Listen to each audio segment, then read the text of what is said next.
Estamos aqui tentando rir um pouco. É uma grossura, sim, concordo, que esse pessoal é grosso mesmo. E também só pensa em sexo, tudo, todas as metáforas, tudo é cu, tudo é pau. Tudo é casamento, né? Não gosta tudo é muito assim. de... Ou as versões suaves disso, casamento, namorando, pegando na mão, beija, fica, não fica. O que é isso? Alguém outro dia escreveu um artigo interessantíssimo, né? Sobre isso, assim, alguém precisa examinar a cabeça desse sujeito. Por que ele só pensa mesmo nisso? Não sublima nada. Só pensa em sexo, ele só pensa em sexo, mas um sexo muito mal resolvido. Não, é perversão. Né? É sempre pervertido. Não é um sexo satisfatório. Porque se eles pensassem num sexo legal, eles não seriam essas pessoas. Certamente. Isso aí é porque o que eles pensam é um sexo que não dá certo, cheio de frustração, cheio de violência, cheio de perversão, cheio de inversão, cheio de... Não pode dar certo. É o sexo que submete, né? É o da submissão. Submete exatamente. Alguém. É o subsexo. Meus queridos cartunistas, Miguel Paiva e Aroeira, estamos ao vivo já. Tudo bem, Conde? A todos os internautas que estão aqui acessando Távola Quadrada deste dia 29 de outubro de 2019. Estamos ao vivo aqui exatamente às 16h58. Entramos 2 minutos antes por pura, que bacana. Enfim, segurança, né? Para dar tudo certinho. Aroeira, Miguel, queridos, vocês estão bem? Tudo bem, estamos tudo certinho. Estamos ótimos. Eu queria depois fazer O Miguel tá com a camisa do 247, é isso? Comprei lá no nosso encontro. Fiz Niterói. A barba porque me cobraram no encontro. Cortou o cabelo de novo, Aroeira? Não, só fiz a barba, mas me cobraram no encontro. Tá melhor assim, sem barba. Outro dia você estava com a barba por fazer no... Poxa, os caras prestam atenção. Não, a gente ficou surpreso. Nós estamos falando do encontro dos assinantes, do 7º encontro dos assinantes do TV 247, que dessa vez foi lá em Niterói. E foi espetacular, foi emocionante. Além de emocionante, foi espetacular. Quer dizer, nós tivemos a dimensão exata do que é o 247 para essas pessoas, entendeu? Nós éramos reconhecidos no pátio lá, milhões de fotografias, demos autógrafo, um encontro de família, e as pessoas são fiéis, elas acompanham, elas sabem. O senhor me disse, eu toda terça-feira paro tudo que eu estou fazendo, porque eu quero assistir vocês. O Mauro fala muito nisso, clima. Né? O afeto, né? Que é uma coisa muito cheia de afeto. A Tuxa estava falando isso também no dia seguinte que a gente conversou e tal. Toquei com a camisa do 247 também no domingo. Bacana. Aquele teatro que devia ter lugar para umas 7 pessoas, por aí, 600, 700, ficou lotado durante 11 horas. Durante 11 horas, entendeu? O tempo todo. Tem uma coisa, tem um sentimento que é o sentimento de o Brasil estar sequestrado, né? Eu vejo a internet toda progressista cumprindo um papel mais ou menos que a cultura cumpria na ditadura militar. A gente podia até começar falando disso. Acho que a avaliação é que estamos na resistência. Isso é o que todo mundo, a sensação que todo mundo passou. Estamos na resistência, mas muitas pessoas já estão com a ideia de estamos passando a ofensiva. Também tem isso, né? E esse sentimento de resistência, esse sentimento de resistência junta muito as pessoas, entendeu? Há uma dinâmica de dar as mãos, que é aquela frase famosa, entendeu? Muito grande. Quer dizer, então, essa sensação de estar junto fortalece essa ideia de resistência, entendeu? Isso é muito legal, um momento super propício para esse ponto, para esse tipo de aglutinação mesmo, de forças. Entendeu? Foi muito legal. E é subversivo, né? Relativamente subversivo. Talvez... Não, totalmente. Subversivo no bom sentido. Chegar lá chegando, né? Na ditadura a gente não conseguia se reunir tanto assim, porque a ditadura impedia, era mais explícita nesse tipo de coisa, né? Olha, a gente raramente conseguia. A gente raramente rodava 600 cópias no mimeógrafo, que era o que nós tínhamos.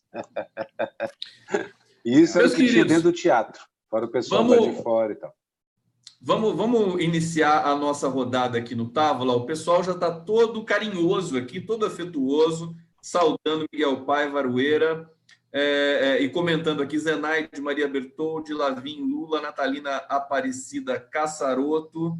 Deixa eu ver aqui, porque tem elogio especial para a Aroeira aqui. Quer ver? Aroeira, você tá um gato. A Maria Gomes. A Aroeira tá um gato. E tá O Aroeira é impressionante mesmo, né? Quer dizer, vocês dois, né? Tem cara de meninos. Só cara. Enfim, cara de menino. Olha só essa cara do Aroeira. Fez a barba ainda. Fiz a barba porque pediram, falaram que fica melhor. Então, tá certo. A Cláudia sempre diz isso. Minha companheira, minha mulher. Faz a barba, né? Sim. Deixa eu só fazer uma referência carinhosa aqui. Eu estava aqui em casa 2 dias atrás. Desci a Ângela, minha mulher, ensaiando com uma atriz extraordinária chamada Denise Del Vecchio, que vocês todos devem conhecer. Uhum. E quando eu cheguei lá embaixo, a Denise virou para mim e disse: sou sua fã, eu assisto Tábula Quadrada toda semana, assisto a reprise, né, às 10h30, né? Mas sou fã de vocês, adoro o programa. Quer dizer, eu levei um susto, entendeu? Achei muito simpático. Queria aqui mandar um beijo carinhoso para Denise Del Vecchio e que continue assim nos assistindo. Beijo do Távola para Denise Del Vecchio. Satisfação, uma honra ter esse público aqui. O público nosso é muito bonito, é muito engajado. E a gente está, enfim, estamos lá fazendo o nosso, humildemente aqui, o nosso Tábula Quadrada. Estou vendo que o Conde está hoje com a luz mais focada ali nele, o fundo todo está mais escuro. Você sabe o que eu fiz hoje? Eu experimentei aqui, eu abri uma janela. As luzes, né? Está escurecendo aqui. Daqui a pouco vai escurecer muito. E aí eu vou ter de acender a luz artificial aqui. Ele contratou um diretor de fotografia. Pois é. Gente, o que está acontecendo? Tem muita coisa para falar. Essa semana que passou um mês inteiro, América Latina em ebulição. E vamos começar pelo Carluxo e por essa charge maravilhosa do Aroeira, que é o pavão misterioso. A quimera, né, Aroeira? A quimera, é o leão misterioso. Eu já ia começar provocando vocês pelo seguinte, quer dizer, vocês devem estar desenhando leões, hienas, né? Tá procurando, né? A iconografia das hienas aí para fazer. As hienas, essas injustiçadas. Impressionante. De pesquisando hienas e leões hoje. Hienas e leões. Eu vou começar com o Miguel Paiva. Fala, Miguel, faz a abertura desse tema para gente. Olha, eu assim, zoologicamente chocado, entendeu, com essa história. Como é que envolvem animais tão nobres, em tamanha baixaria, entendeu? Eu acho inacreditável, Conde, inacreditável que nós estejamos discutindo isso. Tem tanta coisa séria para se falar, nós estamos aqui da baixaria do Bolsonaro e da família, gente. Aí depois ele faz e se arrepende e diz que tem muita gente que tem a minha senha do Twitter. Isso. Que presidente é este? Entendeu? Que troca de mal com a Argentina, com o Fernandes, porque o Fernandes ganhou a eleição. Pô, até o Macri já encontraram, já tomaram um chimarrão junto. Que história é essa, entendeu? Quem é este homem que está nos presidindo, meu Deus? Onde é que estamos? Presidindo é forte. Presidindo é forte. Presidindo é muito... mas ele está... Presidindo é exagero. Pode ser uma figura de linguagem. É um fato. Caramba! Uma figura de linguagem nem porque nem linguagem ele tem, entendeu? As figuras de linguagem dele são todas... São a única coisa que ele pensa é naquilo, como se dizia no programa. Naquilo. Naquilo mal feito. Mal feito, pervertido. Vamos passar para o Aroeira. Sensacional, Miguel Paiva indignadíssimo. Eu também. Muito. Muito. Sobre as hienas, uma injustiça biológica sendo cometida, porque são animais interessantes, eles vivem em clãs, mas as fêmeas é que mandam, são elas é que definem como é que funciona, e são muito solidárias, e tem uma hierarquia, funcionam muito organizadas, trabalham em equipe muito bem. O leão, na verdade, é o vagabundo da história, porque ele não faz nada. Ele é um assassino, mata filhotes do outro leão. Quem caça é a leoa. Quem caça é a leoa. Na verdade. E já começa com essa injustiça. Mas isso aí, há um tempo já que a gente vem conversando sobre essa ideia de que o Bolsonaro desistiu do país como um todo. mas tem concentrado suas falas, seus esforços, e os filhos também, e o Olavo e tal, num grupo que eles tensionam tornar uma força política daquelas que você não pode deixar de levar em conta. Porque mesmo percebendo que a direita está levando uns tabefes aqui e ali, começando a perder terreno na América Latina como um todo, dá para perceber que eles vieram para ficar. Vieram organizadamente pelo planeta inteiro, vieram para ficar. Então, acho que essa é a observação que fica. Bolsonaro não está preocupado com a gente. Ele está falando para aquele público dele, aquele núcleo duro lá, como sempre. Agora, está facilitando a gente tirar ele do poder, né? Porque, pelo amor de Deus, ele está dando muita chance. Tem uns 15 crimes, aqueles patentes, que justificam o impeachment. Se ele perde um pouco da força política, ele cai. Eu espero que as entidades jurídicas e as competências para isso estejam se articulando para transformar essa indignação toda em processo contra ele, entendeu? Porque ele está cometendo um crime atrás do outro, entendeu? Ele irritou muito o Supremo, né? Exatamente. Aí pediu desculpas. Que isso, gente? Parece o Onyx, Lorenzetti. Sem querer querendo, né? Sem querer querendo. O Fernando Brito falou que parece o Chaves. Pois é, exatamente. Agora, vocês viram a última do Bolsonaro, dizendo que é o... Se fosse a última, que coisa boa, mas tudo bem. Pois é. Não, a mais recente, que a honra que era passar com um príncipe e que as mulheres deviam estar com inveja dele porque ele passou a tarde com o príncipe. Gente, mas o que é isto? Para tudo. Como é que essa repórter... Mais uma metáfora... Dizendo para as repórteres, mulheres, que elas estavam lindas, vestidas daquele manto, aquela coisa. Vocês estão... Eu juro por Deus, se eu fosse repórter mulher, eu largava o meu emprego, dava as costas e ia embora, porque não é possível se submeter a isso. Deixa eu falar para vocês um ritual aqui da Távola, agora, do Távola, que é o seguinte: quando alguém quiser falar, faz um Lula livre, assim, levanta o Lula livre. Gostei disso. Aí, é engraçado que, assim, o atacante do Flamengo, o Lorenzo, né? O Gabriel... Não. Comemorou fazendo assim, e não era o Lula livre, era para o Lourenço. Não, era para o filho do Lourenço. Também hoje aqui. Mas ele sabe o que ele está fazendo, então também não acho que é... E também o outro que comemorou, um outro jogador também. Acho que essa ideia Lula livre é uma ideia que já começa a ganhou força suficiente para correr sozinha. Ela está correndo sem ninguém precisar fazer campanha. Simplesmente cada vez mais pessoas... O que é o mais interessante. E eu quero... Vamos falar disso, então, diretamente. A vitória do... A gente volta no Leão, na Hiena, mas vamos falar da Argentina só um pouquinho, porque eu estou muito curioso para ouvir vocês. O Alberto Fernandes, ato contínuo à consagração da sua vitória, ele pediu Lula livre, falou Lula livre, e o povo argentino gritou Lula livre. Gente, o que está acontecendo? Por que a Argentina faz isso e o Brasil fica assistindo tudo isso? Como é que é? É curioso.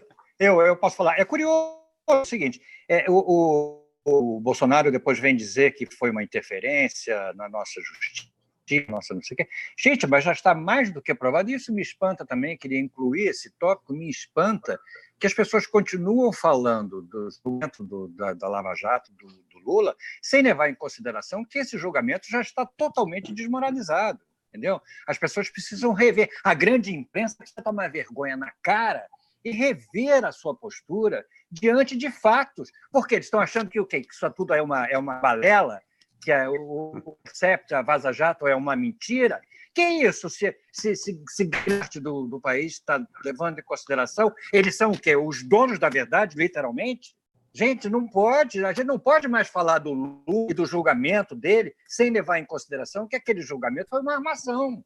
Então, o Fernandes falar Lula livre, ele está coerente com a maneira dele de pensar, não importa se é de esquerda, de direita, de centro, de nada.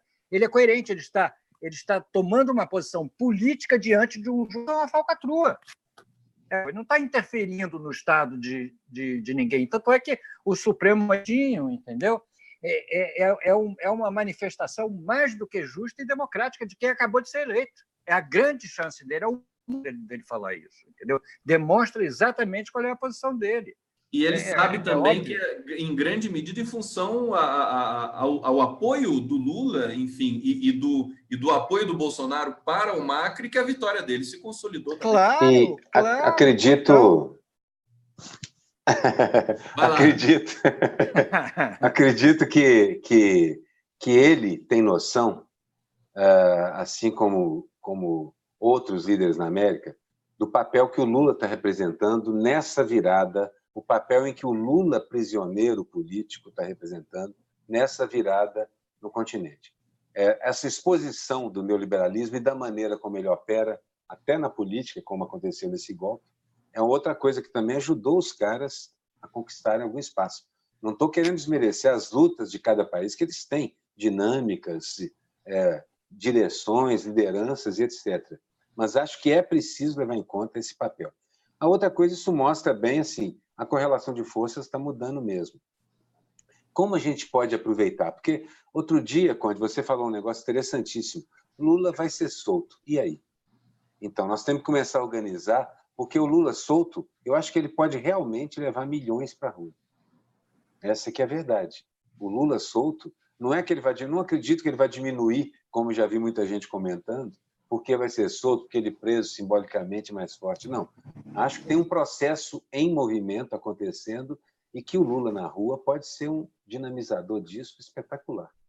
A gente recuperar não só o Brasil, mas a América Latina toda. Lá, o Miguel. Eu queria só colocar mais um tempero nessa discussão, que hoje eu estava ouvindo outras pessoas falando, e isso aconteceu nos últimos meses ou ano até, dessa distração, parece que nós tivemos esse momento de distração, e a sensação que dá que a gente distraiu, deixou o ladrão, entrou e levou tudo. Entendeu? Então, é um pouco essa ideia de que tudo aconteceu. Na Inglaterra, eles não deram muita importância ao referendo lá do Brexit, acabou que o Brexit ganhou, que era uma coisa que a população da Inglaterra não queria, necessariamente.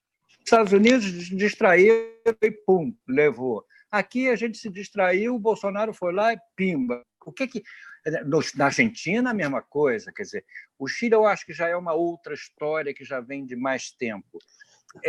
O que aconteceu? O que está acontecendo? Qual é o comportamento político de massa ou coletivo que não percebeu ou que não percebe ou que facilitou esse tipo de tomada do poder, né? Foi tudo, os golpes, foi uma eleição. Apesar das fake news, o Bolsonaro ganhou. Quem era a favor do Brexit ganhou. O Trump venceu a eleição. A gente pode discutir mil falcatruas, etc. Mas o resultado é o que aconteceu? O que está acontecendo se agora começa a haver uma volta ao passado, digamos assim? Percebemos a distração, percebemos o erro, o que está faltando? Muito bom, Miguel. Aroeira quer comentar antes? Não, você quer falar? Eu ia dizer só o seguinte, eu acredito que sim, respondendo à pergunta do Miguel, acho que começou uma virada assim. Porque o que aconteceu que levou ao poder esse bando todo aí, é um ponto fora da curva, no sentido de que uma coisa nova surgiu, as fake news, com aquela dinâmica toda da distribuição delas, pegou todo mundo de surpresa.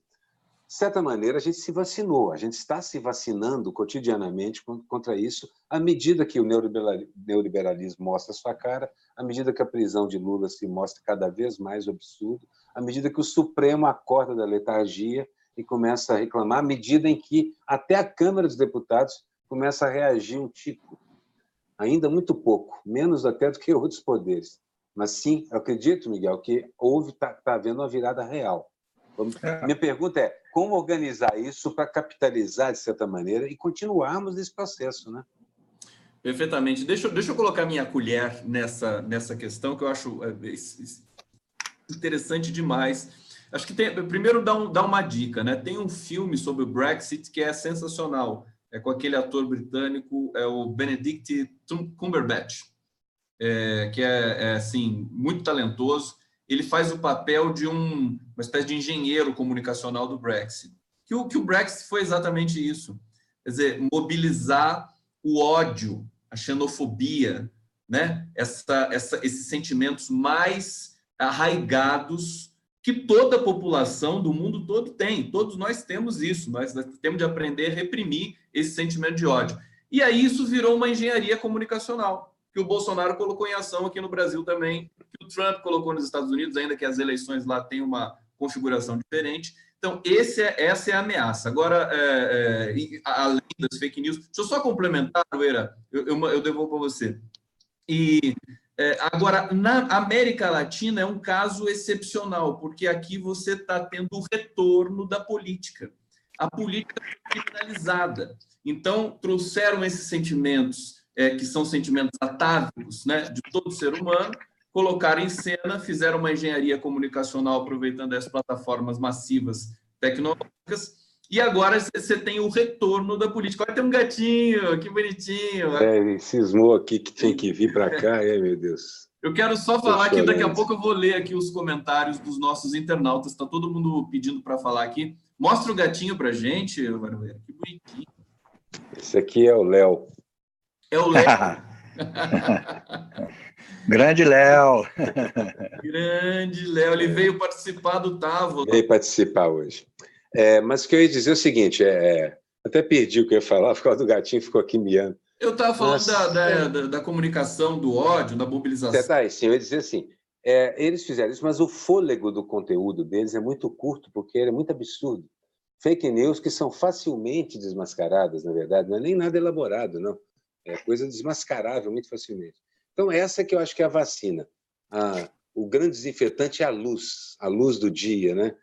Expor praticamente tudo é um grande desinfetante mesmo. No final das contas, eu acho que a internet se equilibrará porque é um desinfetante. Por mais que as pessoas queiram acreditar na mentira, ela se mostra mentira. A verdade acaba se impondo. Está se impondo. Então, acho que isso desgasta o modus operandi. Ele vai ficar menos eficiente a partir de agora. Mas ainda vai causar estragos. Esse negócio que eles fizeram é uma coisa muito funcional. Só que a gente está entendendo como devolver. A gente está entendendo. E há uns símbolos importantes. O mundo está construindo símbolos. Não é à toa, não, Conde. Lula, a garota sueca, entendendo? O mundo está construindo símbolos porque ele tem a necessidade, ele sente a necessidade de fazer isso. É um ótimo sinal, eu acho. Eu queria só completar em relação à América Latina. Um componente desse retorno é justamente o fracasso das políticas neoliberais. Entendeu? Na Argentina, uma pobreza quase que inédita na história da Argentina, o Brasil entrando nesse processo, quer dizer, há um fracasso explícito, é o Chile, né? O Chile vivendo isso, a evidência chilena, que é onde nós pretendemos chegar, segundo Guedes, entendeu? É um desastre total, é um desastre. Então, esse fracasso, a população não engole o tempo todo. Chega uma hora que a população diz, olha, não estou querendo mais assim, entendeu? Eu quero... É um aprendizado pela dor, né? Exatamente. Isso, a gente não pode esquecer desse fato que é diferente. Brexit é diferente. Queria levantar um ponto aí, para vocês conversarem também, que é o seguinte, o Chile e a Argentina têm um histórico diferente do nosso. Tem um histórico de enfrentamento real, de rua mesmo. Quando você pensa como foi que a Allende foi derrubado, como você pensa como foi a ditadura argentina. Então, assim, de certa maneira, essas populações, não é da natureza delas, mas elas estão mais treinadas a resistir de forma organizada e, se precisar, até na pancada. Existem mesmo. Nós não estamos tão preparados para isso. A gente... Não é que nossa índole seja mais bobinha ou pacífica, o que falta ao brasileiro? Falta mesmo a gente se preparar para isso. Organizar o povo é tarefa das direções. Essa é a nossa responsabilidade. Antes de entrar nessa questão interessantíssima aí que o Aurélio está colocando, deixa eu ler aqui os nossos internautas. Quero saudar todo mundo que está acompanhando aqui o Távola Quadrada. Leila Matos, Távola Quadrada, meu programa favorito das terças. Amo Lula Livre, Porto Alegre. Um beijo para você, Leila Matos. Vanderlúcia Morena Martins, BH presente, boa tarde a todos. Olina Conceição Alves, Vila Verde. Viva Chile, que chega a libertação do Brasil já. Pedro Lula Cândido está aqui. Grande Léo, lindo demais o gato da Arueira. Me diz aí, o trio maravilhoso, curtiram o reggae que o jamaicano Earl Sixteen fez para o Lula? Adorei, Lula livre já. Eu não vi esse reggae ainda. Luciene Saião, amo gatos. O Léo fez sucesso aqui. Tem. O Léozinho está aqui. Gato, lindeza esse gato. Léo Felino Santos. Deixa eu ver aqui o comentário da Valéria Torres. A onda de pessoas antipetistas, anti-Lula, continua sendo enorme, infelizmente. Lula, infelizmente, não sairá tão cedo. Precisamos encontrar outros caminhos. Não podemos ficar na dependência do Lula. Eu tenho dito. Hoje eu até publiquei uma pensata justamente nesse sentido. O Brasil é bem comportado demais. Eu tenho reclamado disso quase todo o tempo. A gente vê o Chile, os chilenos derrubando os monumentos dos colonizadores. É um sentimento estranho. A gente vê a América Latina gritando Lula livre e as TVs argentinas passaram o Alberto Fernandes pedindo por Lula livre. Liberem a Lula. E as TVs brasileiras não. Você vê como é que estão, mesmo as TVs convencionais. Ficou por conta da internet, evidentemente. Então, a gente vê, como o Arueira falou, quer dizer, são estruturações diferentes, né, da história de cada país. O Brasil tem uma história diferente. O Brasil tem a história da conciliação, é uma coisa impressionante. É tudo no jeitinho, independência, república, a própria ditadura militar. Acabou a ditadura militar no Brasil, tudo na base da conversa, quer dizer, sem pressão, uma pressão direta já, mas aí também a gente entra em outros problemas, enfim, da nossa cultura. As revoltas brasileiras foram completamente esmagadas e não foram noticiadas realmente. Então, isso também ajuda a não ter... Você não sabe o que foi conquistado, não sabe que, na verdade, muitas dessas revoltas acabaram resultando em ganhos e tal. Isso cria também uma história para o povo. A gente precisava compreender melhor nossa história. Quantidade de eu acho que a gente não tem exatamente a relação de resistência que a população tem, nada de índole pacífica. A gente, na verdade, a gente tem lutado muito, tem sido derrotado muito. Você falou em quebrar o monumento dos bandeirantes. Eu tenho assim, essa angústia em destruir monumento por causa da beleza artística de muita coisa, mas do Brecherê em São Paulo, a questão simbólica, viu? É muito importante você ter novos monumentos, talvez até mais qualquer outra coisa. Eu acho essa questão da nossa história muito importante, porque nos incutiram essa coisa de que o povo brasileiro pacífica. É claro que isso é uma maneira de você manter o povo quieto.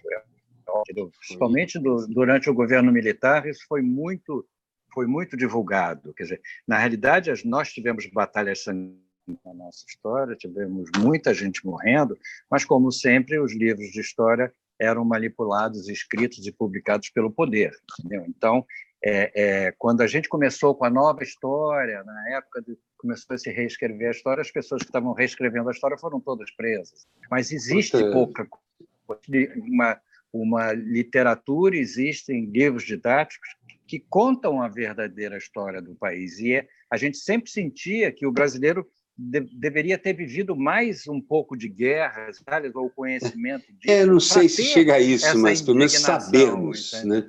A gente precisa saber mais, né, do que aconteceu. Saber disso para poder reivindicar justamente essa história de que a gente sempre está cochambrando, está sempre... É uma maneira muito hipócrita de se viver a história, porque, na realidade, não existe racismo no Brasil. O Brasil é um dos países mais racistas do mundo, entendeu? Então, a respeito disso. Você querer enganar a população, querer enganar as pessoas que não existem, porque, na realidade, ela sente na pele dela que existe. Notei nesses movimentos todos, no Chile, na Argentina, no Equador, você nota na Bolívia, você nota uma presença enorme de índios, de indígenas, da população indígena. Enorme, impressionante.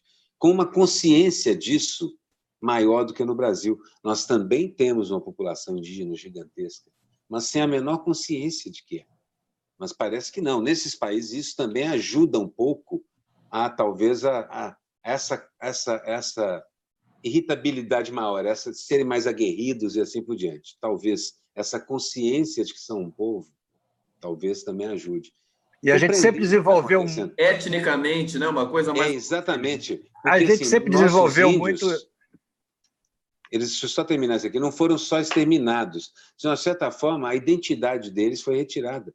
Se você vai no Espírito Santo, a população ribeirinha, aliás, do país como um todo, é muito índia, é muito indígena. As feições, aquelas belas feições redondas e tal, no Nordeste também.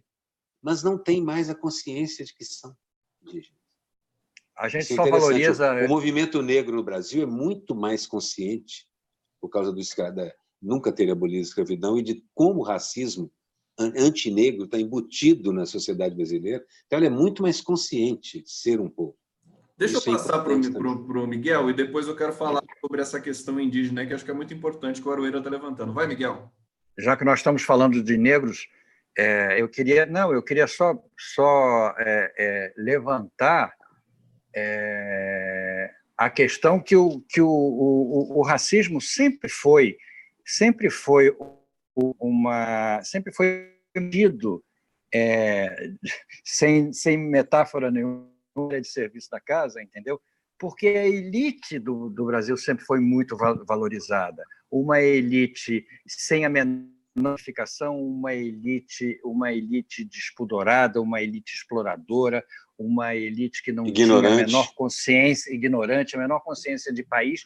O Brasil viveu séculos nas mãos dessa elite. Essa elite estabeleceu padrões, mandamentos, tudo, entendeu? Que nós engolimos se fosse... Porque, na realidade, o sonho dessa elite é um país branco, é um país desenvolvido, é um país que as pessoas vençam pela meritocracia, um mercado espetacular. Esse é o sonho dessa elite. A elite não pensa no Brasil como uma nação que precisa... Ela nem consegue ver que essas outras pessoas são povo. Exatamente. Eu estou muito indignado hoje, queria dizer. Deixa eu comentar uma questão interessante, porque o Brasil, onde no mundo todo, nós temos 160 línguas indígenas faladas no Brasil, soberanas, de nações indígenas. No mundo todo, é o único lugar que ainda tem tribos isoladas, concretamente, que estão ameaçadas e muito ameaçadas na Amazônia nesse momento. A população indígena nativa brasileira, com a sua cultura, com a sua língua, ela cresceu durante os governos democráticos do Lula e Dilma. Porque nós temos de pontuar o seguinte também: a elite brasileira sempre mandou no país e continua mandando. Talvez o único hiato em que ela ficou, digamos assim, num plano um pouco mais abaixo tenha sido justamente entre 2003 e 2013, e se você pensar também em períodos ali do governo Getúlio. Agora, eu acho que, como o Aroeira destacou, que etnicamente, né, o Brasil ele é múltiplo demais. Tem muito. São raças do mundo todo que estão aqui no Brasil. E isso realmente, ao mesmo tempo que está na sociologia, isso está consagrado, né, dessa mistura, dessa multiplicidade, inclusive cultural, mas, ao mesmo tempo, você tem uma espécie de erosão dessa identidade. O que, afinal, nós somos? Né? É uma pergunta que o europeu não faz, né? E acho que o argentino também... somos nós, porque nós somos muitos. E talvez isso que esteja acontecendo no Brasil, mas eu queria dizer o seguinte, só para fechar um pouco essa reflexão da desagregação, dessa aparente apatia, desse pacifismo do brasileiro, se isso é mito, se isso é real, nós temos aqui singularidades, jabuticabas, temos uma emissora de televisão que é muito poderosa, ainda sempre foi muito poderosa, temos uma imprensa na mão de 3 famílias, e tudo isso, quer dizer, e toda essa complexidade e toda essa constituição do país faz com que nós tenhamos uma temporalidade política diferente. Eu tenho comentado o seguinte: o Lula, ele é um grande pacifista, pacificador. Ele incendiou o Brasil com as greves do ABC e montou um partido político, e é a pessoa que mais preza a democracia no Brasil, é o Lula. Evidentemente, se ele estiver, se essa prisão política for realmente superada em algum momento, que a gente espera que seja superada, ele vai ter a possibilidade realmente de conduzir a massa. Ele é a única pessoa no Brasil que consegue confrontar a Rede Globo. A Rede Globo consegue colocar milhões nas ruas, com as suas, enfim, reportagens, séries, incitações, né? Aparelhamentos, instrumentalizações de movimentos de aluguel, como foram aquelas manifestações de 2015, com o MDL, vem para a rua. Agora, o Lula, concretamente, ele tem esse poder. Eu acho que ele não quis chamar a população na condição de preso político pela responsabilidade que ele tem. Ele não quer que o povo passe por riscos de ser, digamos assim, enfim, que a polícia, que aconteceu no Chile, né? A polícia matou lá, segundo dados que não são oficiais, mais de 50 pessoas no Chile. Queria fazer um complemento aí, que é o seguinte, eu sou também um pacifista como Lula, eu sempre acho que é melhor conversar, provavelmente as soluções vão ser melhores e tal. Mas eu compreendo que, em alguns momentos, você precisa dar um susto. Aquilo que o Marx falava, né? O fantasma que assolava a Europa era o medo que, de repente, a elite europeia, a nobreza, teve dos operários, do proletariado. E o que acontece com isso? Um dos maiores acordos políticos da história da humanidade, que é a social-democracia. Não é uma ideologia, é um acordo político. E isso é um acordo não político, te parece verdade, um pouco que o Pinheira sentiu esse medo? Eu acho que o Pinheira sentiu esse medo. Sim, é isso. Ele se assustou Meu ponto é esse. Ele se assustou com aquele povo todo na rua. O povo na rua assusta a elite desde a Grécia, desde Roma. O povo na rua assusta a elite. E também não existe nenhuma conquista que o povo tenha que não tenha sido conseguida dessa forma, o povo na rua. Mesmo que metaforicamente. Mas, por outro lado, eu também sou um pacifista. Eu acho que é possível ir para a rua sem precisar esse enfrentamento todo. Mas o que eu vi da polícia chilena também parece que consegue ser até pior do que a nossa. É impressionante. Eu vi vídeos do pessoal roubando coisas nas lojas e depois acusando de saques a população. Vi os caras cheirando droga, desmentiram, mas o vídeo parece muito conclusivo. E os caras batendo sem dó nem piedade, como acho que nem a nossa faz. Isso me assustou também, porque parece mais uma amostra da eficiência do neoliberalismo. Eles, inclusive, fizeram a polícia mais cruel, mais feroz. Esse é um risco que o pessoal de lá parece que corre mais do que a gente. Até mais do que a gente, que é a polícia assassina. Não, senhor, você não vai pegar isso aqui, não. O Léo quer pegar o meu microfone. Vai, Miguel. O que você acha? Eu fiz uma charge sobre o que é verdade, que retrata muito isso, que é aquela neoliberou geral. Isso, eu gostei muito. Deixa eu trazer as charges aqui enquanto vocês vão falando. Gostei muito dessa charge. A polícia... Você está parecendo com um personagem de filme... Daqui a pouco você vai sumir, entendeu? Nas sombras. Escuro. Gabinete do Dr. Caligari. Exatamente. Não está legal? Vocês não gostaram? Hein? Não, está ótimo. Tá ótimo. Acho que tem uma luz diferente. Coisa branca. Só para dar um tempero especial.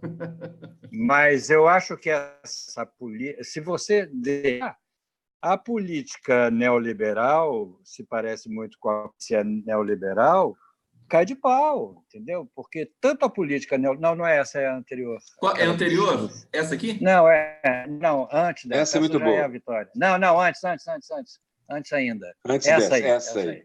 Essa é o Geraldo. Vamos deixar Essa aí. Enquanto a polícia dando porrada, dando tiro, e o guarda falando, neoliberou geral, entendeu? Porque são políticas que só se afirmam na base da força, entendeu? Não como o neoliberalismo desse jeito dá certo, se não for através da imposição e da força. E eu acho que você falou antes, tem tudo a ver com o que o Pinheira sentiu. O Pinheira sentiu muito medo. Quando você vê 1.500.000 pessoas na rua, num país como o Chile, que isso é uma percentual altíssima em relação à população inteira, é muito grave, você se assusta. Né? E como ele não é um federado, um louco, enlouquecido como o Bolsonaro, ele o pisca-alerta, entendeu? Ele diz, eu não posso desconsiderar isso. O Bolsonaro chamou todos de terrorista. O Pinheiro, presidente desse país, não cometeu essa insanidade, entendeu? Então, porque isso assusta, porque este fracasso das políticas neoliberais lá do Chile e da Argentina é que podem ser semente dessa transição que eu espero que o Brasil consiga acordar como os chilenos ou como os argentinos e transformar de fato, entendeu? Porque essa distração histórica que nós vivemos está se pagando um preço muito alto por ela. Eu acho que as lideranças, como um todo, têm... Agora, o papel é de organizar. E é claro que a gente vai ter vai assistir um pouquinho da esquerda xingando a esquerda, etc. Super normal. Porque algumas pessoas cobram que Lula saia, que o Mujica saia, que ele não deveria ser senador, porque há que abrir espaço para os novos. Não acho que seja função dos velhos abrir espaço para os novos. Os novos ocupam espaço de qualquer modo, é impossível que não ocupem, não tem outro jeito. Os velhos vão sair de cena naturalmente. E é importante ter Mujica e Lula como lideranças, e outros mais, não só eles, como Bernie Sanders também e outros. Essas pessoas são importantíssimas, elas abrem caminho, mas elas também lideram pessoalmente as coisas. Eu estou muito confiante na capacidade do Lula de aglutinar e organizar a gente em torno dele quando ele puder correr o país. Perfeitamente, Aroeira. Deixa eu ler aqui comentários dos internautas. E Luiz Helena Dias Leite está dizendo: os militares só servem para dar golpes, não cuidam nem das fronteiras, não têm amor pela pátria, vendilhões do povo de seu país. Virgínia Lúcia Pinto adorou a charge do Miguel Paiva, grande charge. Vera Barbosa, sempre agradável ouvir vocês. Elizabeth de Andrade dizendo: no Chile a população quase inteira estava nas ruas, 6% da população chilena.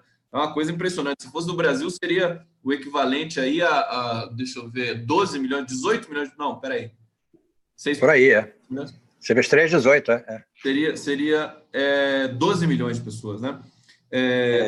Biblos está dizendo aqui: a crueldade com tempero espanhol me parece mais violenta que a portuguesa desde a colônia. Bom, questões... Pode ser, mas eu acho que... Não sei. Eu não sei. O cenário realmente é bastante complexo, mas o que a gente percebe é uma América Latina se reorganizando politicamente depois do fracasso desse ultra-neoliberalismo que fracassou completamente. Redondamente, Vamos só trazer o dado aqui. Por exemplo, as eleições no Uruguai agora. O Uruguai é o próximo passo lógico, digamos assim, para sentir o que está acontecendo na América Latina. O candidato da Frente Ampla e o candidato da oposição, que é de direita no Uruguai, porque quem está no poder no Uruguai nesse momento é a Frente Ampla, eles estão empatados, está 45-44, a primeira pesquisa que saiu do segundo turno no Uruguai. Eu acho que vai ser o momento em que a gente vai realmente perceber a toxicidade do Bolsonaro, porque está claríssimo que ele impactou muito fortemente nas eleições argentinas. Está claríssimo que ele impactou o Bolsonaro com a sua toxicidade, né? Impactou fortemente no que aconteceu no Chile. Você se lembra que ele foi no Chile um pouco antes e ainda elogiou o Pinochet. E o Pinheiro chamou a atenção dele. Reclamou. Pinheiro chamou a atenção. Com ele. O Bolsonaro ele leva um rastro de destruição por onde ele passa. Eu quero ver o que vai acontecer no Oriente Médio agora. Que tá hoje eu estou desenhando também para amanhã o Bolsonaro e o príncipe árabe lá, o assassino de jornalista, para ver se dá sorte, esquartejador, para ver se dá a mesma sorte para ele também. Esse negócio da viagem do Bolsonaro também é uma fuga da governança, entre outras coisas, né? Que a gente sabe que ele não tem o menor interesse nisso. Ele sempre escapa. É curioso. Ele sempre foge. O jornalista fez uma pergunta sobre o Celso de Mello, ele uma entrevista, ele não tem capacidade nem de discutir com os adversários, então ele foge. Quando ele sai, você vê essa coisa toda dele na Arábia, na China, no Japão, é ignorado, é um personagem menor mesmo. Mas quando ele sai, é como se disparasse um processo de provocação às instituições. Isso é uma coisa que eu ainda não entendi exatamente por que ele faz, por que isso acontece sempre. Eu acho que a razão mais provável é simplesmente falta de desgoverno. Ele é um rato grande, quando ele viaja, os ratos menores saem fazendo o que dá na cabeça de cada um deles. O Carluxo é um bom exemplo.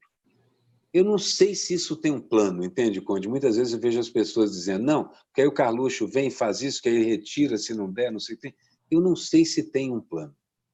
Às vezes eu acho que é simplesmente tropismo, egos e absoluta ausência de governo que a gente está vivendo no momento. Deixa eu só anunciar a tua charge inédita, né? Daqui a pouco ela vai subir no 247. Acabou de subir pelo que ela já está. Misterioso, enquanto você está falando aí do Bolsonaro no Oriente Médio. Pode concluir, meu querido. Sim.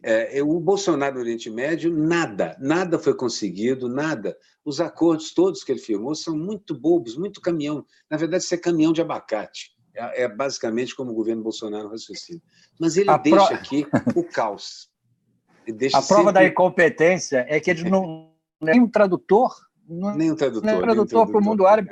Ele sabia que ele falou, não, eu sei que ele está falando bem, mas não entendia nada, porque o tradutor de lá não dava conta. Agora, conseguiu, nessa pequena viagem, ser grosseiro, desagradar as mulheres, como o Miguel estava indignado no começo, dizer que ia ter uma tarde com o príncipe, que todo mundo queria, especialmente vocês, mulheres, queriam ter uma tarde com o príncipe. E elogiar as mulheres que estão vestidas de burca, que isso? Isso, então esse é o Bolsonaro sendo politicamente incorreto, de propósito, porque isso agrada o público dele.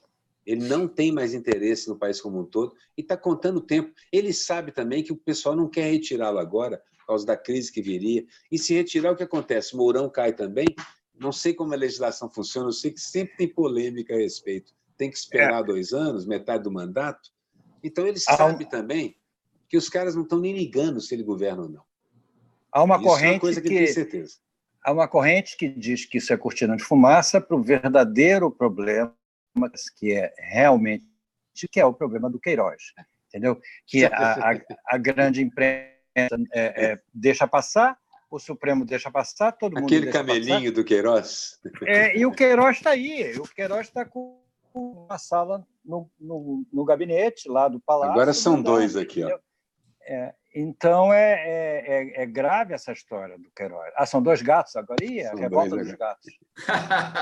Olha só o Távola Quadrada hoje em homenagem aos animais que foram insultados pelo Bolsonaro, né? Exatamente. Ele não falou de gato, né, Arueiro? Os nossos gatos... Falou de felinos, né, Uriel? Né? Falou de felino, por isso que os gatos estão indignados hoje, né? Estão apresentando o programa e tal. Você sabe a definição de gato qual é, né, Conde? O que é um gato? É um animal que, assim que vê uma caixa, entra dentro dela. Isso vale para qualquer gato, leão, onça, gatinho, qualquer coisa. O Miguel não tinha complementado. Miguel? Não, eu estava falando do quê? Do gato, sei lá. Os gatinhos, é que hoje eles entraram aqui, sem energia para tirar eles de dentro do estúdio. Vamos organizar um pouco isso aqui.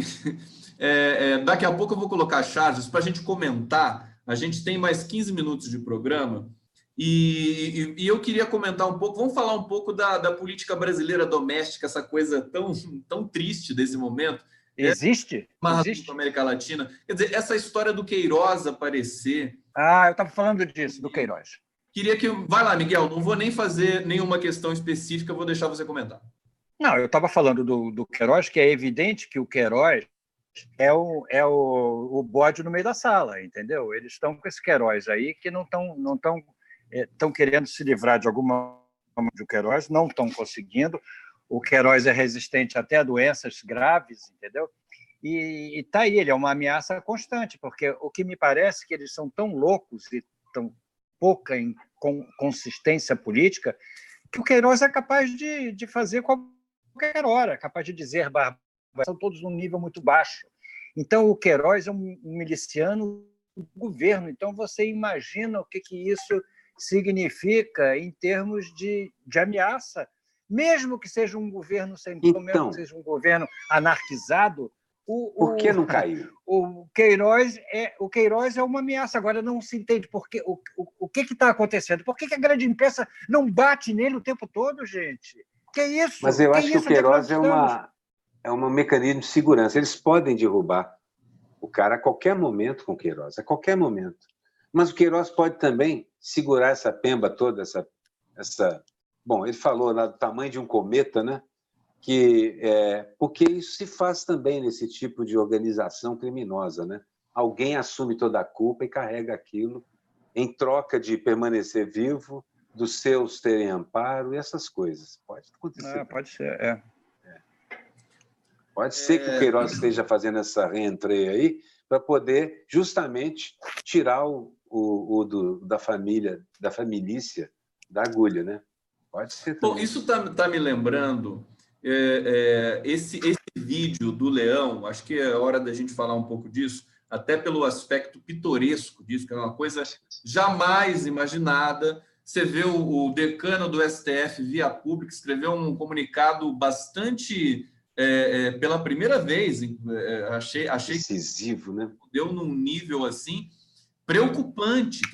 Se o STF fosse respeitável no Brasil, vamos falar o português claro, o impacto do comunicado do Celso de Mello seria muito forte. É como o STF também está mais para lá do que para cá, passa meio vazio, quer dizer, a gente não tem mais, as instituições estão todas rarefeitas no Brasil. Você vem um comunicado do Marco Aurélio Mello, você quer levar a sério, você quer acreditar no nosso, o STF falou, mas depois você percebe que o STF está fazendo jogo duplo também, nesse circuito geral político que a gente está amargando no Brasil. É por isso, viu, Aruê, eu diria o seguinte, eu ia discordar de você num ponto. Eu sempre admirei demais esse aspecto da negociação do Lula. O Lula é o produto. Ele é o produto da cultura brasileira nesse sentido, é o grande negociador. Mas como eu estou vendo o Chile, estou vendo a Argentina, estou vendo a América Latina, numa outra pegada, tendo de responder a essa injunção aí complexa de forças que vem tomando, né, e agora pode estar num declínio, mundo afora, sobretudo na América Latina, o neoliberalismo, eu acho que é bom comportamento demais. Sinceramente, eu fiquei um pouco preocupado com isso. Vamos lá. Negociação é correlação de forças. Negociação é correlação de forças. E isso se mostra. Na verdade, no Chile está se mostrando que a correlação mudou. No Brasil, nós estamos mostrando isso de uma outra forma também, que a correlação de forças mudou. O próprio Supremo, ele vive dentro de tropismos diferentes. O Supremo é a elite brasileira, que é mais que pobre se exploda, igual aquele personagem do Chico. E que todas as meninas, negros, índios, mulheres, gays, que se explodam. Mas tem juízo no sentido de que querem preservar a própria pele. Eles sentem o barco virando, eles viram. Eu nunca espero nada deles, mas acho que negociar é possível quando tem o auto-interesse do outro na mesa. E eles têm muito auto-interesse. Quem compreende isso é o político. Quem compreende isso muito bem é o superpolítico Lula. Mas Mujica também compreende com um pouco mais com a percepção de que o Uruguai é diferente, e assim por diante. Bernie Sanders também. São grandes figuras e cada um negocia da maneira que é possível. Eu acho que o Brasil ainda não está para isso. A imagem que você faz é assim, o Bolsonaro publicou esse post, esse tweet, o Celso de Mello ficou indignado, escreveu uma nota bastante incisiva, aí o Bolsonaro se arrepende, divulga que se arrependeu, alguém vai lá e informa o Celso de Mello que se arrependeu, aí ele diz, então tá bom. Então tá. Mas ele não disse então tá bom ainda. Pois é, não, mas a gente cria essa imagem. Parece aquela história do Jaguar, é uma piada do Jaguar maravilhosa, não sei se eu já contei aqui, que ele diz, o cara entra no palácio, numa republiqueta dessas aqui da América Latina, entra correndo e diz, presidente, os moderados tomaram o poder. Aí ele diz, é mesmo? E agora? Nos deram 6 meses para abandonar o palácio. É uma política que eu acho que é do STF, que o STF segue. Quanto mais moderadas forem as decisões, melhor. Eu não sei se é possível, a gente estava conversando sobre isso agora há pouco, a explosão chilena ou a equatoriana aqui no Brasil, não sei. Mas é possível a sociedade mudar de rumo. É isso que meu ponto aqui é esse. Talvez no Brasil as condições sejam diferentes, mas claramente ela também está sendo pressionada. As forças, eu digo, o Supremo, o próprio Congresso. E a própria, digamos assim, o próprio patrão do Bolsonaro, o mercado, está preocupado, porque começa a perder dinheiro em alguns negócios também. Eu sempre sou favorável à negociação, mas gostaria muito que a gente tivesse ido à rua para derrubar tudo, igual o pessoal está fazendo no Chile. Hoje postei hoje nas minhas redes, os 1000 violões em homenagem ao Vítor Jara. É lindo aquilo, lindo. Né? Aquilo é espetacular, quer dizer, você vê, isso são 1000 músicos claramente posicionados. A gente conversou isso outro dia. O Chile sabe pelo que está lutando. Nós precisamos explicar melhor para a nossa população pelo que eles estão lutando. É uma das tarefas da gente.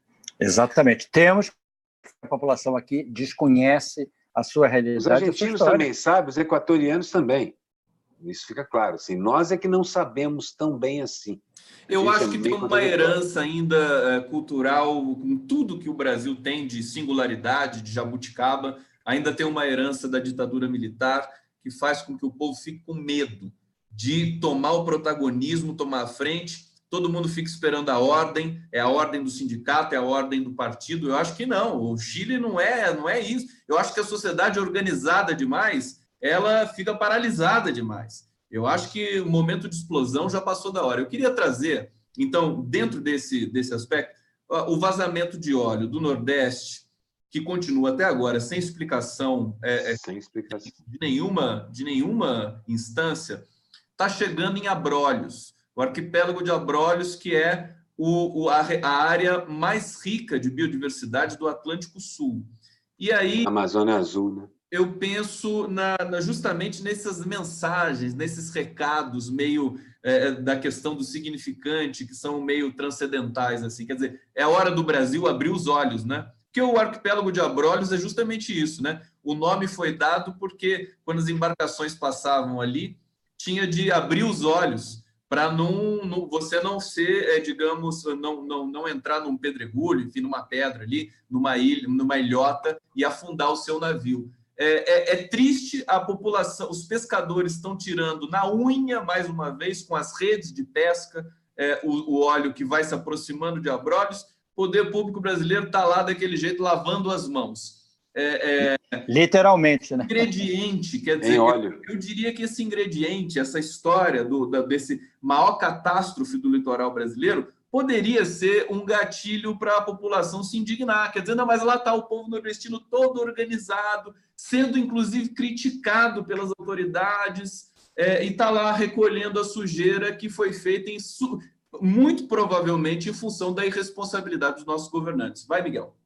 É uma simbologia muito forte, né, que isso esteja acontecendo no Nordeste, que sempre foi a região do Brasil que teve um posicionamento mais à esquerda, né, nas eleições, inclusive.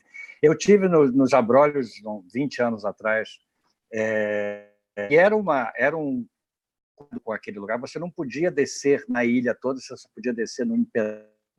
O resto do tempo você tem que ficar no barco, quer dizer, era uma coisa super preservada, super bem cuidada, dessas coisas que o Bolsonaro, entendeu? Porque ele detesta esse tipo de coisa, de cuidado.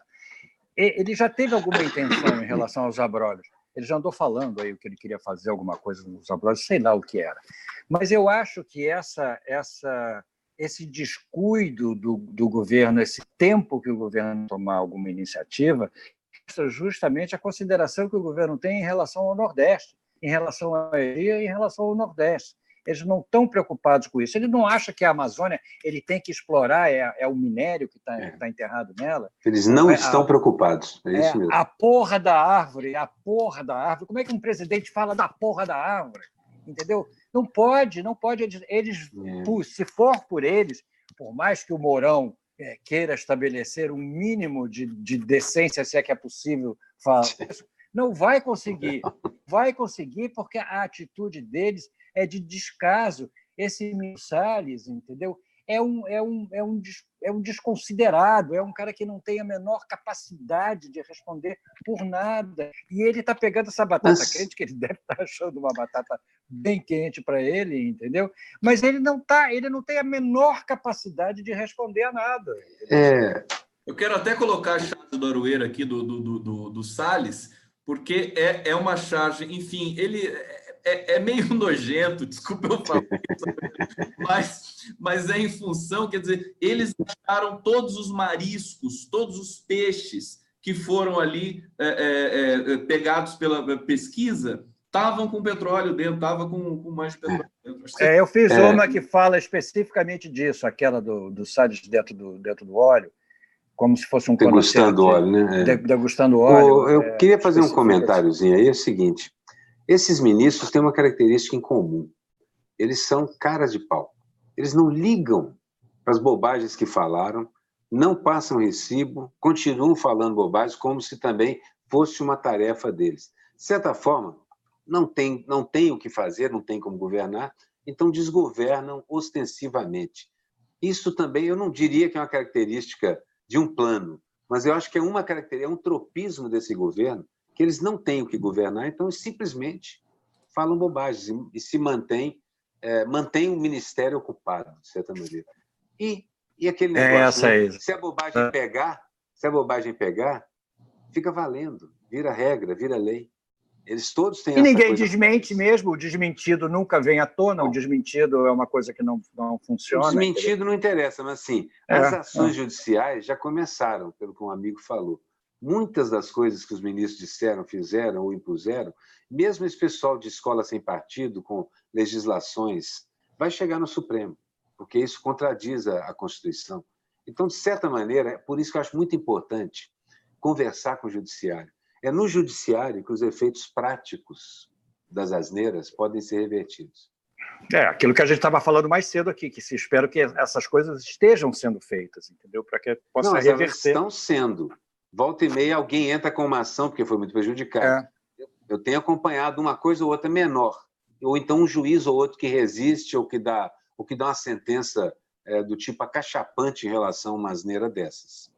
Mas eu me preocupo especialmente escola sem partido, porque isso passou em várias cidades brasileiras e todo mundo da área me fala, é inconstitucional e vai ser derrubado no Supremo.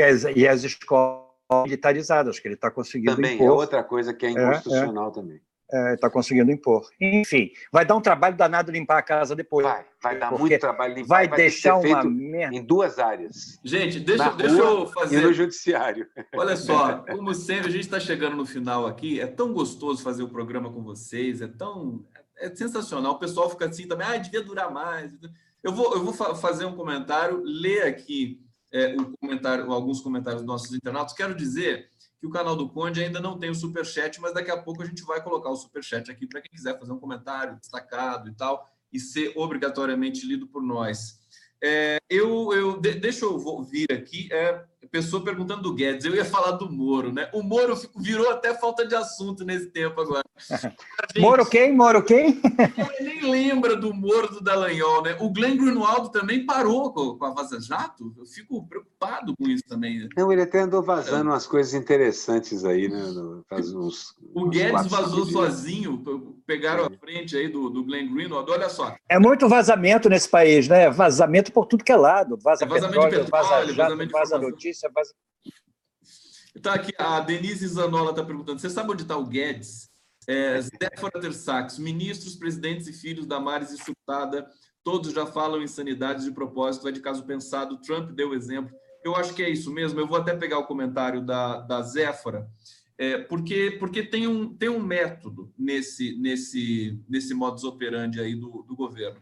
Por exemplo, o vídeo das hienas. É a mesma questão daquele vídeo do Golden Shower. Chama atenção, todo mundo vai que nem piranhas em cima daquela situação. O jornalismo progressista, o jornalismo conservador, convencional, de cativeiro, vai todo mundo lá, fica falando daquilo, perde um tempo e você não tem pauta política. E essa pauta política, ela voltou a olhos vistos na América Latina. Eu estou entendendo que essa movimentação latino-americana vai chegar no Brasil, não vai ser amanhã, nem talvez no ano que vem, mas vai chegar. O continente está se reorganizando. Eu queria terminar o Távola para cima, quer dizer, pensando no futuro, olhando para frente, porque talvez a América Latina, o continente, tenha precisado de um Bolsonaro, quer dizer, uma figura tão execrável e abominável no maior país do continente, tenha precisado de um golpe contra uma presidenta legitimamente eleita para poder acordar, né? Eles acordaram antes de nós e nós temos de acordar agora, no máximo, em 2022. Passando para o Miguel, depois para o Eira, vamos fazer as considerações nossas finais. Eu concordo que a gente tem que terminar para cima, sim, porque isso tudo aí são sintomas muito fortes, são sinais. Meu analista dizia, a gente precisa entender os sinais que as pessoas emitem, entendeu? Esses são sinais que vêm de um país, entendeu? Não pode desprezar. são manifestações muito importantes que fazem sentido dentro do que a gente chama de história. Entendeu? A história não é um fato extraordinário, não, é um fato histórico que a gente tem que levar em consideração. Por isso que eu acho que é importantíssimo a gente estar ligado nisso, atento e aprendendo as lições disso, e pensar cada vez mais por que aconteceu o que aconteceu e por que nós estamos e como iremos reagir a esse tipo de coisa. E também que hoje, às 10, temos a reprise, temos o nosso programa no horário oficial dele na TV 247, que é o Távola Quadrada, às 10h30 da noite. O público está maravilhoso aqui no meu canal, temos aqui quase 600 pessoas, para o meu canal é muito. Diga lá, Aroeira. Essa coisa dos factoides que são lançados diariamente, isso é o método Steve Bannon, que, na verdade, foi usado, aquele bombardeio de notícias irrisórias, irrelevantes e falsas para confundir todo mundo. Funciona nas campanhas, vai se esgotar, uma coisa que a gente conversou já no começo do programa hoje, mas assim, não funciona para governar, porque o governar é outra coisa, são decisões que estão sendo feitas. E pior é o seguinte, elas estão sendo tomadas. Lá embaixo, a máquina governamental continua funcionando à medida que dá, mas muita coisa não dá. Então, o país começa a cair aos pedaços, de muitas maneiras. Essa coisa do petróleo é aquele negócio, não se dá nenhuma importância à ideia de ecologia nesse governo. Portanto, ninguém toma nenhuma atitude, ninguém. Governar é apontar a máquina de governo na direção certa. Essa é a coisa que Lula fez de forma tão grandiosa, na verdade. Apontou e foi exigir-se um esforço gigantesco para você virar uma máquina tão pesada dessas numa direção que ela nunca tinha sido apontada antes. E esse cara agora virou a máquina para o outro lado. O outro lado ignora qualquer direito humano, ignora a ecologia, ignora os animais, ignora abrolhos, ignora qualquer coisa que diga respeito a essa população que eles não veem. Você falou, Miguel, é a população branca. Eles imaginam um país branco, que é o Leblon. Eles imaginam um país que só tem aquele pessoal. E as pessoas que trabalham para eles serão invisíveis. Eles nem sequer as verão. Essa é a ideia que eles têm. É verdade, é isso aí. Temos que varrer isso de cima. Temos que varrer isso da civilização brasileira, de verdade, não pode. Senão nunca será uma civilização. Bom, work in progress, né? O Brasil sempre tentando se construir. A gente achou que a democracia estava consolidada, que nunca mais se acredite que a democracia está consolidada, porque ela tem que ser construída todos os dias, de manhãzinha, quando a gente acorda e lá no rosto. Mas o bom, eu queria só dizer para vocês, o bom é acordar, lavar o rosto, olhar no espelho e dizer assim, caraca, eu estou do lado certo. Não é, Aroeira? Não é bom? É muito bom. Você já pensou ser um bolsonarista essa altura do campeonato? Qualquer coisa é melhor do lado certo da história. Queridos, eu quero agradecer imensamente mais um Távola Quadrada, agradecer o público super carinhoso que acompanhou a gente até aqui. Finalizando esse programa, a gente se encontra na próxima semana e quem sabe durante a semana aí para acompanhar o trabalho maravilhoso de vocês que estão fazendo os cartoons mais eloquentes politicamente. Não, eu queria só fazer um comentário. A Hilde lá no encontro de Niterói falou uma coisa só vi ela de ampassã, assim, poxa, eu tinha saído da sala dessa hora falando aí, mas a Gisele, que ela, se referindo a nós, disse que nós estamos redesenhando a história do Brasil. Que eu achei super bonito. A gente sente isso, meu. O trabalho de vocês, eu fico até arrepiado, né? Achei super bonito. É obrigatório. Não dá para querida sem. Queridos, super bonito. Beijo, Lula Beijo livre. para todos. Beijos, Lula livre. As duas mãos e ao contrário, todos os jeitos.